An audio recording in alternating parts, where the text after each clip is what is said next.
6 impacts de balles sur l'aile gauche. L'avion venait à peine de décoller. C'est dans ce cargo, un vieux Ilyushin, qui ne lui appartenait même pas, que Mobutu Sese Seko, 32 ans de pouvoir absolu sur les Zaïre, murmura la seule phrase honnête de sa vie politique. Son médecin s'est pencha pour l'entendre. Ce que Mobutu lui dit ce matin-là, le 18 mai 1997 à 7h14, n'a jamais été dit à la télévision. Parce que les médecins n'ont jamais parlé. Aujourd'hui, cette vidéo reconstitue ce qui s'est passé dans cet avion. Et ce n'est pas la seule chose que vous allez apprendre. Il a régné 32 ans. Il a changé les noms de son pays. Il a changé son propre nom. Il a fait construire un aéroport dans la jungle pour que les Concorde puissent les déposer dans son village natal. Et le 18 mai 1997, à l'aube, il fouillait dans les ventres d'un avion cargo emprunté à un chef de guerre angolais, pendant que ses propres soldats lui tiraient dessus. Voilà ce que l'histoire officielle retient.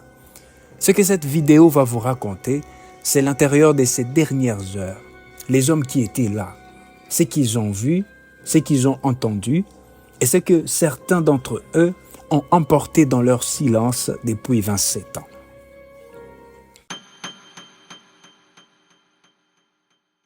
Tout ce que vous allez entendre dans cette vidéo est documenté. Les sources, un livre écrit par les gendres belges de Mobutu, présent dans les convois. Un témoignage vidéo du major Denis Ngani, chef adjoint de la garde présidentielle, enregistré en 2015.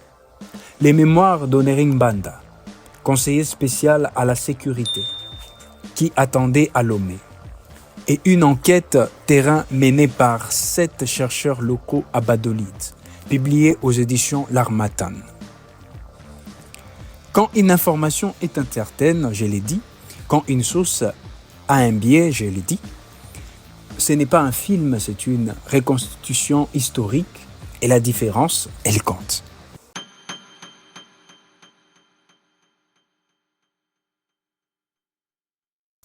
Les diagnostics que Mobutu refusait d'entendre. Pour comprendre ce qui se passe le 18 mai 1997, il faut remonter quelques semaines en arrière. Mobutu pèse 40 kilos. 40 kilos. L'homme qui avait fait trembler des présidents américains, des généraux, des multinationales, cet homme ne pesait plus que 40 kilos. Dévoré par un cancer de la prostate qu'il avait refusé de traiter publiquement pendant des années. Les cancers du corps allaient avec les cancers du régime. À l'extérieur, les forces de Laurent Désiré Kabila avançaient à une vitesse que personne n'avait anticipée. Ville après ville, province après province. La résistance militaire zaïroise s'effondrait, pas sous les balles, mais sous la corruption.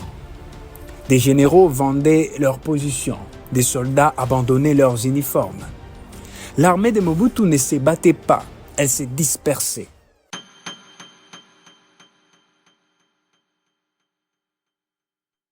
Le 29 avril 1997, une délégation américaine arrive chez Mobutu. Elle est conduite par l'ambassadeur des Nations Unies, Bill Richardson. Richardson apporte une lettre de Bill Clinton.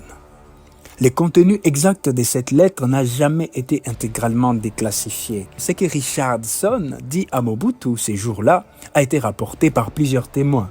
Les messages étaient clairs. Rencontrer Kabila, négocier un transfert du pouvoir. Et si vous refusez? Richardson aurait dit, selon les sources disponibles, « Votre cadavre sera traîné dans les rues et nous n'y pourrons rien. » L'ami américain, celui pour qui Mobutu avait servi des remparts contre le communisme pendant 30 ans, celui grâce à qui il avait survécu à toutes les tentatives de déstabilisation, cet ami-là venait de lui dire « Vous êtes seul ».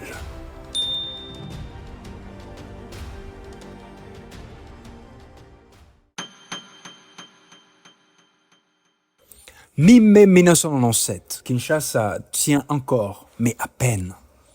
Les généraux Likulia, Maele, Nzimbi, Ilunga, Mvumbo demandent à voir Mobutu. Ils lui disent en face « Nous ne pouvons plus garantir votre sécurité. » Ces hommes avaient fait carrière sous Mobutu, certains lui devaient tout. Leur grade, leur villa, leur compte en banque. Ils venaient de lui dire qu'ils ne pouvaient plus rien pour lui. Ce n'est pas une défaite militaire, c'est une capitulation personnelle. Et Mobutu les comprend. Il donne l'ordre de préparer les départs.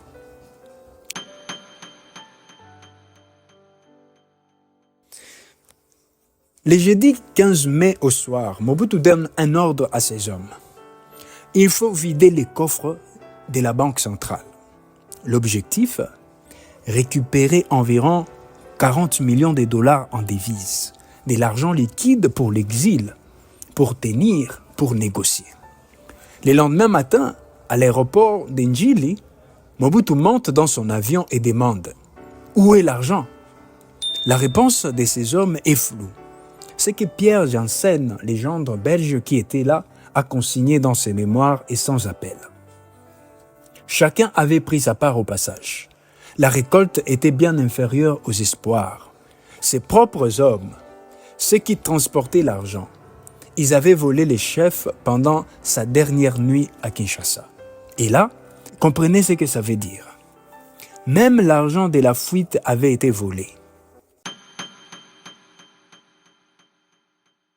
Quelques minutes avant le décollage, un colonel de la sécurité présidentielle prévient.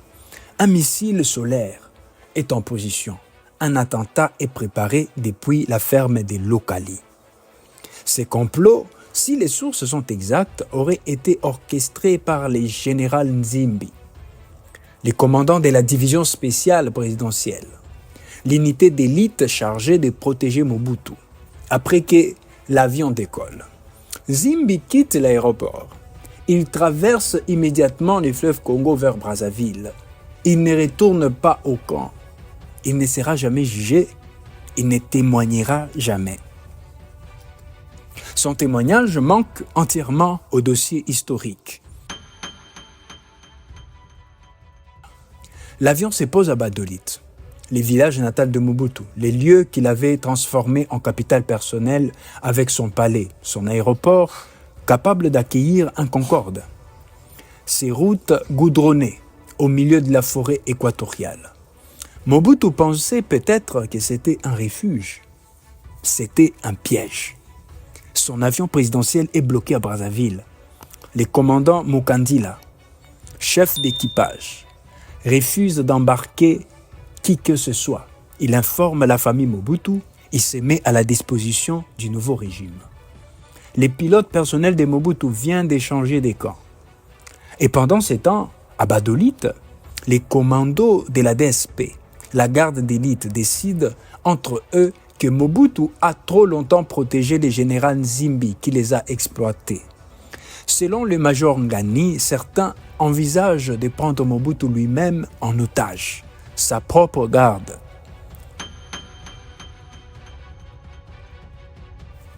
Il n'y a qu'un seul avion à Badolit.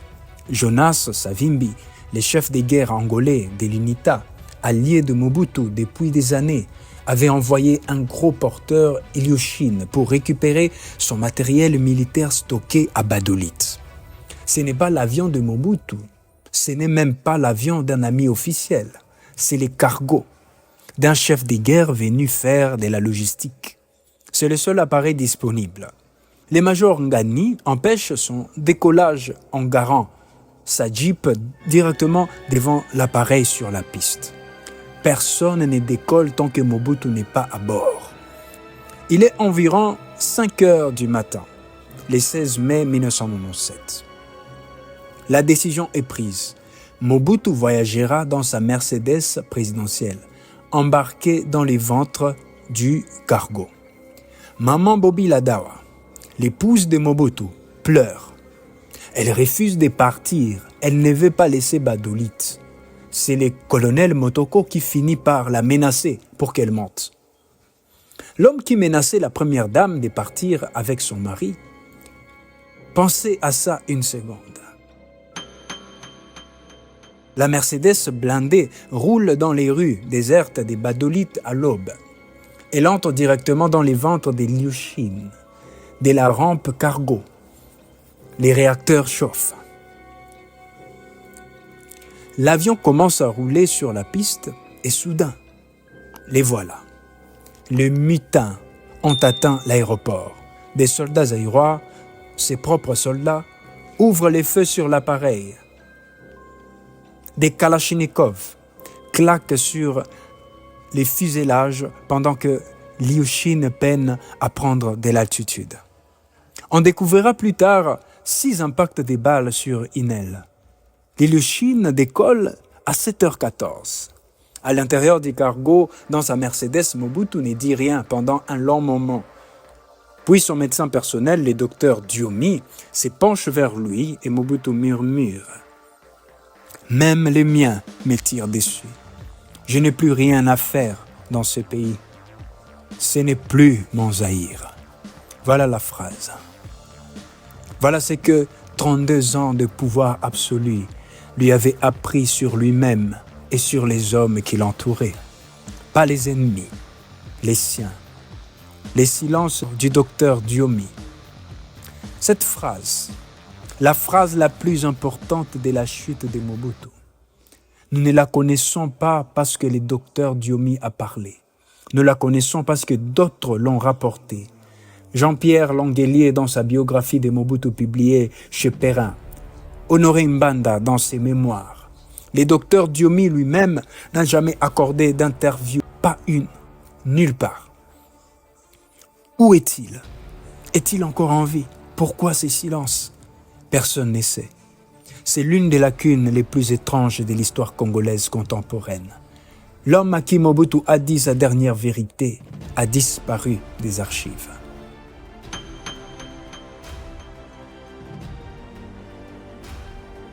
Liuchine atterrit à Lomé.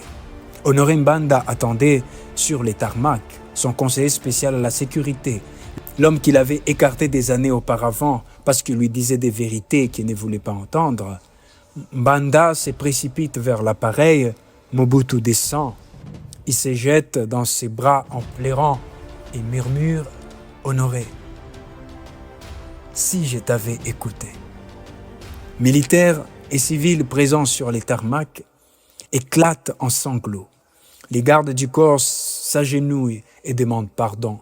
« Pardonne-nous, maréchal, nous n'avons pas fait notre travail. » Il y a quelque chose de profondément humain dans cette scène et quelque chose de profondément tragique. Ces hommes qui plairaient, certains d'entre eux avaient volé l'argent de la fuite la veille. Mobutu passa 5 jours à Lomé. Le 23 mai, il arriva à Rabat. 56 personnes l'accompagnaient. Le 7 septembre 1997, il mourait au Maroc. Il pesait 40 kilos. Le 13 septembre, il fut enterré, les carrés européens du cimetière des Rabat. Pas à Badolite, pas au Congo. En Europe, dans un carré européen. L'histoire de Mobutu Sese Seko, l'histoire d'un homme qui n'a fait confiance à personne et qui a fini par avoir raison. L'histoire de Mobutu, c'est l'histoire d'un pays dont les chefs a changé les noms, les drapeaux, l'identité et qui a terminé dans un avion emprunté sous les balles de ses propres soldats. L'histoire de Mobutu Sese Seko, c'est l'histoire de tous les pouvoirs qui confondent la loyauté achetée avec la loyauté réelle. Jusqu'au moment où l'argent s'arrête, où on découvre dans les ventres d'un cargo au-dessus de la jungle ce que les gens pensaient vraiment. C'est que cette vidéo ne peut pas vous dire où est le docteur Diomi. Ce qu'il ressent quand il repense à cette phrase. Ce qu'il a fait de ses secrets depuis 27 ans. Ce que sont devenus les 40 millions de la Banque centrale qui les a pris. Où est cet argent aujourd'hui? Ce que Mukandila, le pilote qui livra l'avion présidentiel à Kabila, a dit à cette famille ce soir-là. Ces trous dans l'histoire ne sont pas des accidents, ce sont des choix, des silences entretenus.